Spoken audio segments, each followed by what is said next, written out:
Hello बच्चों, आज हम जानेंगे हाईएस्ट कॉमन फैक्टर यानी महत्तम समापवर्तक के बारे में। तो बच्चों, सबसे पहले तो हम ये समझेंगे कि HCF यानी मास होता क्या है। यानी हाईएस्ट कॉमन फैक्टर को ही हम शॉर्ट में लिखते हैं HCF और महत्तम समापवर्तक माने मास। तो पहले हम ये जानेंगे कि ये होता क्या है। तो बच्चों, जैसे कि आप इसके नाम से समझ सकते हैं, हाईएस्ट कॉमन फैक्टर यानी फैक्टर से रिलेटेड कुछ क्वेश्चंस जिनमें हमें हाईएस्ट कॉमन फैक्टर निकालना है, सबसे बड़ा कॉमन फैक्टर निकालना है। तो सबसे बड़ा कॉमन फैक्टर हम कब निकाल पाएंगे? जब दो या दो से ज्यादा नंबर्स के जो फैक्टर हैं उनके बीच में हम देखें कि कौन कौन से फैक्टर उनके कॉमन है, और उसमें भी हम देखें कि कौन सा फैक्टर ऐसा है जो हाईएस्ट है, माने सबसे बड़ा है। तो इस चीज को हम समझेंगे इस एक एग्जाम्पल की हेल्प से। HCF यानी मासों को समझने के लिए हमने यहाँ पर दो नंबर लिए हैं, पहला है 12 और दूसरा है 16। तो हम यहाँ पहले क्या करेंगे, इनके फैक्टर्स निकालेंगे। तो 12 के फैक्टर्स यानी 12 जिन नंबर से डिविजिबल हो, कौन कौन से ऐसे नंबर हैं जो 12 को डिवाइड कर सकते हैं। तो देखिए, आप 1 से हो सकता है, 2 से हो सकता है, 3 से कर सकते हैं, 4 से कर सकते हैं, 6 से कर सकते हैं और 12 से कर सकते हैं। तो ये तो हो गए 12 के फैक्टर्स। इसी तरह हम देखेंगे 16 के फैक्टर्स। तो 16 को हम किसके से डिवाइड कर सकते हैं? 1 से, 2 से, 4 से कर सकते हैं, 8 से एंड 16 से। तो हमारी फर्स्ट स्टेप हो गई कि हमने जो दोनों नंबर्स थे इनके फैक्टर्स को फाइंड आउट कर लिया, निकाल लिया।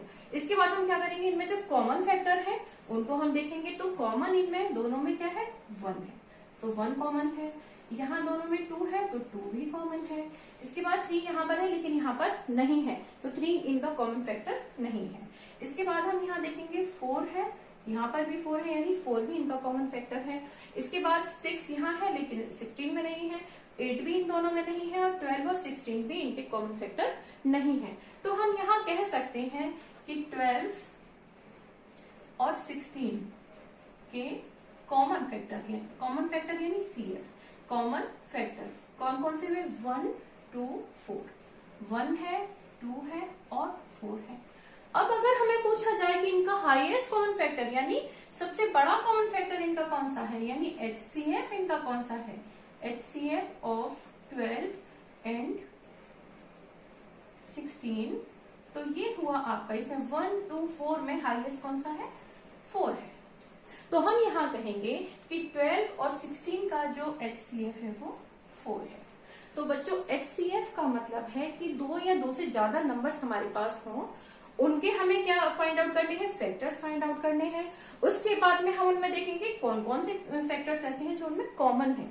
तो वो हुए उनके कॉमन फैक्टर। उन कॉमन फैक्टर्स में भी सबसे बड़ा फैक्टर कौन सा है?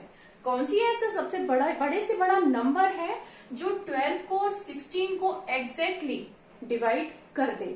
यानी यहाँ पर 1 से दोनों डिवाइड हो सकते हैं, 2 से दोनों डिवाइड हो सकते हैं और 4 से डिवाइड हो सकते हैं। तो ये तो हुए उनके कॉमन फैक्टर 12 और 16 दोनों के।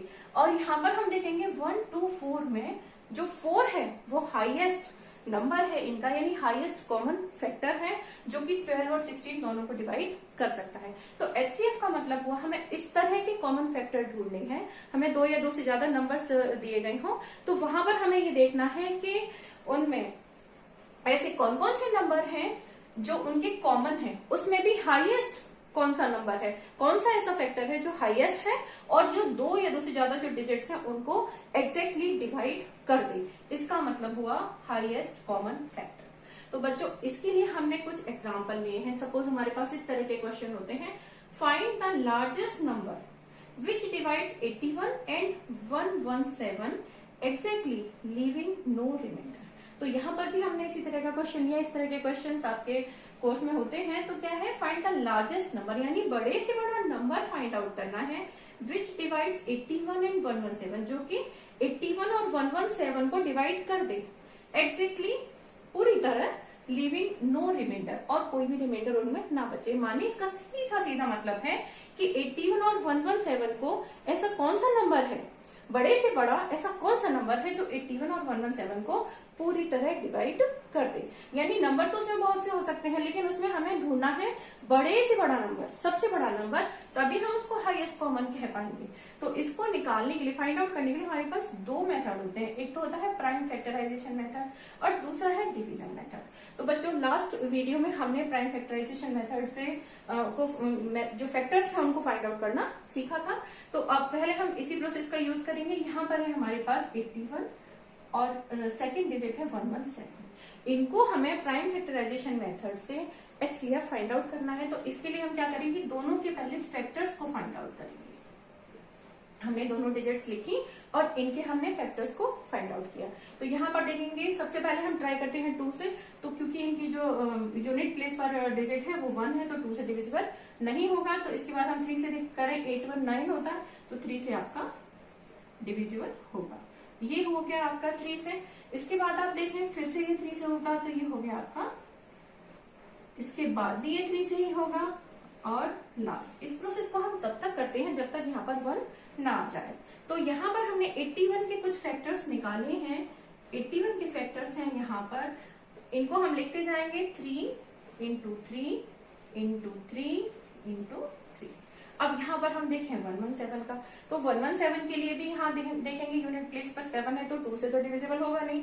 3 से करके देखेंगे इसको, 7 8 9, यहाँ पर भी ये 3 से डिविजिबल होगा। ये हो गया आपका 39। अब फिर से भी आप देखेंगे तो 3 से डिविजिबल है, ये हो गया आपका 13। अब जो 13 है वो खुद में एक प्राइम फैक्टर है, प्राइम नंबर है, तो वह किससे होगा, 13 से ही हो गया। तो लास्ट आ गया आपका 13। यहाँ पर 117 के जो फैक्टर हैं वो हो गए आपके 3 इंटू 3 इंटू 30। तो बच्चों प्राइम फैक्टर्स हमने यहाँ निकाले। यहाँ पर जो हमने निकाले थे फैक्टर्स थे, ये जो हमने मेथड अप्लाई किया है ये है प्राइम फैक्टराइजेशन मेथड, यानी अभाज्य गुणनखंड विधि, यानी अभाज्य गुणनखंड हमें यहाँ पर निकाले। तो हमने फैक्टर्स, प्राइम फैक्टर्स इनके फाइंड आउट कर लिए। अब इनमें हमें देखना है कि कौन कौन से नंबर हैं जो कॉमन है, कौन कौन से फैक्टर यहाँ पर कॉमन है। तो यहाँ देखेंगे ये 3 हमारे कॉमन है, इसके बाद यहाँ पर भी 3 है और यहाँ पर भी 3 है। अब हम देखेंगे इस 3 के लिए यहाँ पर कोई 3 नहीं है, इस 3 के लिए भी यहाँ पर कोई भी 3 नहीं है और इस 13 के लिए भी यहाँ पर कोई 13 नहीं है। यानी केवल ये हमारे पास 2 फैक्टर्स ऐसे निकले जो यहाँ पर भी हैं और यहाँ पर भी हैं। यहाँ पर हर प्राइम फैक्टर के लिए उसका एक पेयर हमें ढूंढना होगा, जोड़ीदार ढूंढना होगा। इस 3 के लिए ये एक पेयर बना, इस 3 के लिए ये एक पेयर बना, लेकिन इनका कोई भी पेयर सेकंड वाले ग्रुप में नहीं बना है। तो यहाँ पर हम क्या करेंगे, सीधे सीधे हमारा क्वेश्चन हो जाएगा HCF of 81 and 117 is equal to, इसको हम 1 टाइम लिखेंगे 3, यानी ये 3 का पेयर है, इंटू 3 और ये हो गया आपका 9। तो यही बच्चों, यही आपका आंसर है। यानी बहुत ही आसानी से पहले हम क्या करेंगे, प्राइम फैक्टराइजेशन मेथड से इनके प्राइम फैक्टर्स निकालेंगे। प्राइम फैक्टराइजेशन करने के बाद में हमने इनमें जो कॉमन फैक्टर है उनको निकाला। उनको निकालने के बाद में हम क्या करेंगे, HCF ऑफ जो हमारे नंबर्स होंगे उनको लिखा और ये 3 का पेयर है, ये 3 आ गया, ये 3 का पेयर है, ये 3 आ गया, इनको मल्टीप्लाई कर देंगे, ये हो गया आपका आंसर। तो HCF निकालना प्राइम फैक्टराइजेशन मेथड से बहुत ही आसान है। उससे भी ज्यादा आसान होता है हमारा डिवीजन मेथड, जो कि भाग विधि है। इससे हम करके देखें तो यहाँ पर हम देखेंगे, यहाँ पर एक डिजिट है 81, एक डिजिट है हमारे पास 117। तो इसमें जो स्मॉलर डिजिट है वो कौन सी है, 81। डिवाइड करेंगे जो बड़ी वाली डिजिट है, ग्रेटर डिजिट है। तो यहां पर हम शुरू करेंगे 81 by 117। यहां तक तो बिल्कुल आसान है कि जो छोटी वाली डिजिट है उससे बड़ी वाली डिजिट को हमें क्या करना है, डिवाइड करना है। यहां डिवाइड करने के लिए हमने क्या किया, अब ये आया आपका 81। तो बच्चों यहां पर जो हुआ आपका, ये होने के बाद में आप देखेंगे, आप इसको माइनस करेंगे, माइनस करने के बाद आपका आया 36। तो यहां पर ये जो 36 है ये क्या है, आपका रिमाइंडर है, ये रिमाइंडर है और ये था आपका डिवाइजर। तो आपको बस इसी चीज को फॉलो करना है कि ये जो रिमाइंडर है इससे आप डिवाइड करेंगे ये जो डिवाइजर था पहला वाला उसको, और बस आपको इसी प्रोसेस को बार बार बार बार यानी रिपीट करना है। तो ये आया आपका 2 टाइम्स 72। इसके बाद क्या करेंगे, आप 81 में से 72 को माइनस करेंगे, तो ये आया आपका 9। तो 9 आने के बाद में अब आपका रिमाइंडर क्या है, ये है, ये रिमाइंडर है और ये इसका क्या है, डिवाइजर है। तो आपको रिमाइंडर और डिवाइजर यही याद रखना है। तो ये आप देंगे 36 में, ये आया आपका 4 टाइम्स, तो ये हो गया आपका, तो इसके लिए डिवाइजर था ये। इस प्रोसेस को आप फिर से समझ लेते हैं। यहाँ पर हम सबसे पहले जो छोटी वाली डिजिट है उससे डिवाइड करेंगे बड़ी वाली डिजिट को। डिवाइड करने के प्रोसेस में हम ये देखेंगे कि जितनी बार भी ये जाएगा उसको हमने डिवाइड किया और माइनस करने के बाद जो बचा वो हुआ हमारा रिमाइंडर। अब इस रिमाइंडर से जो हमारा पिछला डिवाइजर था उसमें हम डिवाइड करेंगे।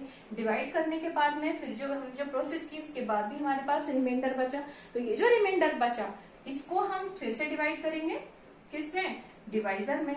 तो ये जो हमारा पिछला वाला डिवाइजर था, तो इसी तरह से इस प्रोसेस को हम तब तक करते रहेंगे जब तक कि हमारा जो रिमाइंडर है वो 0 ना आ जाए। जब तक हमारा रिमाइंडर आता रहेगा हम इस प्रोसेस को लगातार फॉलो करते रहेंगे, रिपीटेड यहाँ पर डिवीजन हम करते रहेंगे। तो बच्चों यहाँ लास्ट जो डिवाइजर है हमारा वो आया है 9। तो जो हमारा ऐसा डिवाइजर होगा जिससे कि रिमाइंडर ना बचे, रिमाइंडर जो है वो 0 आ जाए, वही हमारा फाइनल आंसर होगा। तो यहाँ पर भी हम कह सकते हैं HCF of 81 and 117 is equal to 9। तो बच्चों बहुत ही आसानी से आप इस चीज को फॉलो कर सकते हैं। यहाँ पर प्राइम फैक्टराइजेशन मेथड है जिसमें दोनों के हम प्राइम फैक्टर्स निकाल लें, उसके बाद उसमें से कॉमन देखें, कॉमन के बाद में क्या करेंगे, हम जो भी कॉमन जो हमारे फैक्टर्स आएंगे उनको हम मल्टीप्लाई करके और HCF निकाल सकते हैं। और सेकंड है आपका डिवीजन मेथड जिसमें आपको रिपीटेड डिवीजन करना है। डिवीजन में केवल थोड़ा सा ट्विस्ट है कि यहाँ पर जो रिमाइंडर है उससे आप डिवाइड करेंगे जो पिछला वाला डिवाइजर है उसको, और इस प्रोसेस को तब तक करते रहेंगे जब तक लास्ट आपके पास ऐसी डिजिट ना आ जाए कि आपका जो रिमाइंडर है वो 0 हो जाए। तो लास्ट जो डिवाइजर होगा सबसे लास्ट वाला वही हमारा HCF होगा।